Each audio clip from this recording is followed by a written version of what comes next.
Shattering Glass Chapter 23.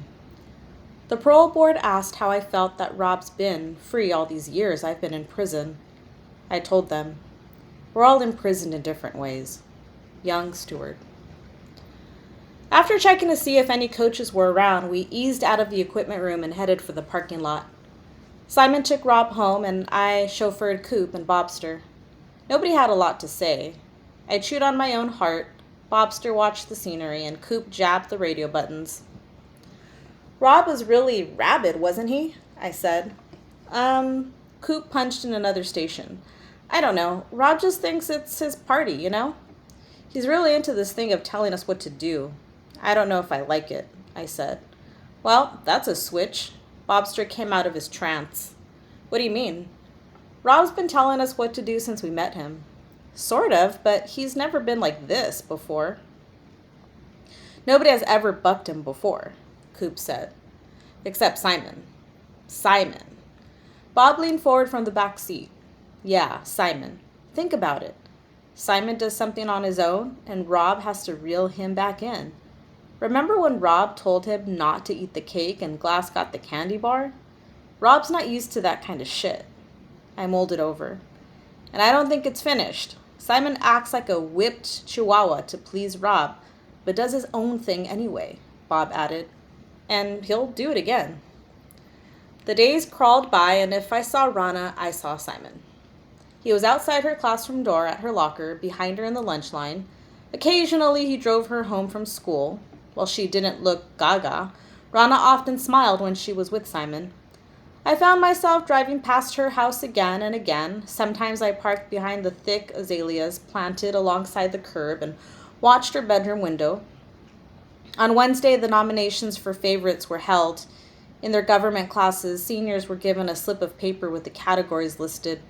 In the blanks next to each division, we were to write the name of a male and female for senior class favorite. Most beautiful, handsome, wittiest, most athletic, and most likely to succeed. Simon was in my government class. He looked anxious and tense. All right, let's finish filling those out, Mrs. Nixon said. Then read chapter 12 in your text while I turn in the results. She collected the ballots and went to her computer. I wish one day I'd have the whole hour to teach government instead of messing with stuff like this. She picked up another ballot and typed.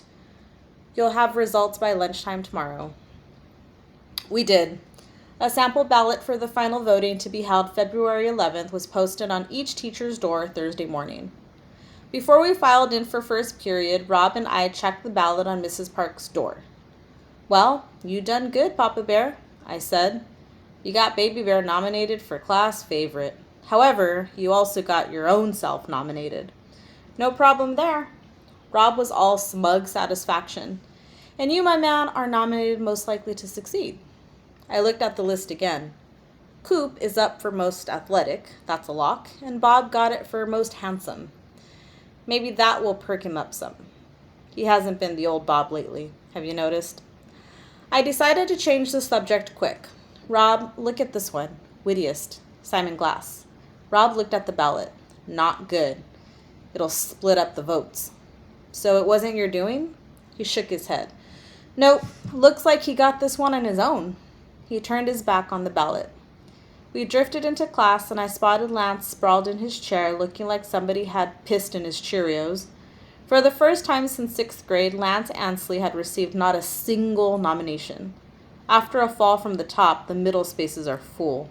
The only opening is at the bottom, and Lance had made it impossible for us to remember how, why, or if we'd ever liked him anyway. Coop and I came to lunch late the day nominations were announced. Rana sat next to Simon. I tried not to look at her. Simon, congrats, old boy, Coop said. Thanks. Where you been, Coop? We were picking up our ACT scores. I had already warned Coop not to admit that he had bombed the test, since Simon would be taking it for him on Saturday. How was it, Coop? You look happy, so I guess you got your 18? Rana said. Coop shrugged, then reached out and rumpled Rana's hair. Everything is working out just fine, Ron. Do you have any idea who you'll sign with, Coop? Rana's earnest interest in Coop was like a fist on a bruise. Yeah, signings are February 8th, and it looks like TCU will make the best offer. The coop will be a horny toad, Bobster shouted. I think they call them the horned frogs, Bob, Rana said. I don't care what they call me. I'm just glad to be going. Coop slapped palms with Simon. So the Glass Man gets nominated for Class Fave and Wittiest. Good going, buddy. Glass flushed. Yeah, that's something, huh? Wittiest was a surprise. I mean, people just voted for that one on their own.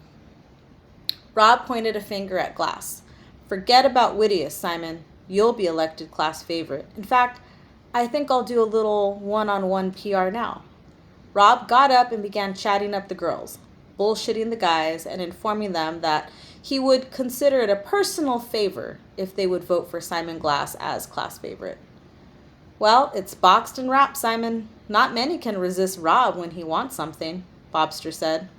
Yeah, not many, Rana said. Too bad you and Rob both can't win, Simon, I said. I have to shove off. Scraping back my chair, I noticed Simon's eyebrows bunched in concentration. Rob, this is your lit book. I tossed the book onto the top shelf of his locker. Rob picked up the book and slid it into place next to his bio test. You don't just throw something in a locker. It has a certain place. His books were arranged by size, largest to smallest. I ambled to my locker with its familiar mess. I was stuffing books into my backpack when Rob slammed his locker door and called out, Can you swing past my house? Sure, Bobster and Coop will be here in a second. I already told Simon to take them today. We walked to the parking lot in silence and slipped into the bucket seats. Rob waited until I started the motor and pulled out of the lot before he spoke. I just want you to know that I appreciate your giving Rana to Simon. Dead issue, Rob. That was just because of the Debbie thing. She'll come around after the dance. I'll take care of it. Whatever. You really came through for me. I didn't say anything. The radio took up the slack. If I had given up so much for Rob, I needed him to give me something back. I wanted him to tell me his secret. Rob, where's your dad? Flicking his eyes to the side, Rob covered his surprise as he sized me up. Well, what makes you ask that? I'm not sure. We all gripe about our dads on a more or less daily basis. You've never mentioned yours. Is it important? Are your parents checking my pedigree? Forget it. Rob stared out the window while a soft, slow, golden oldie oozed out of the speakers. He died. His voice startled me. I was lost for a minute. Then I honed back in. Your dad? Yeah, when I was 11. I kept my eyes on the road. He was the best, absolutely the best. I worshipped him, wanted to be just like him, wanted him to be proud of me. He was smart and fun. He took me camping, taught me to shoot a rifle, played ball with me, the works, you know? And when Rob seemed to bite back a word, change it to a safer one. When he died, I remember thinking, how could he do that to me? With obvious effort, he laughed. Stupid, right? I let it go. He wasn't ready.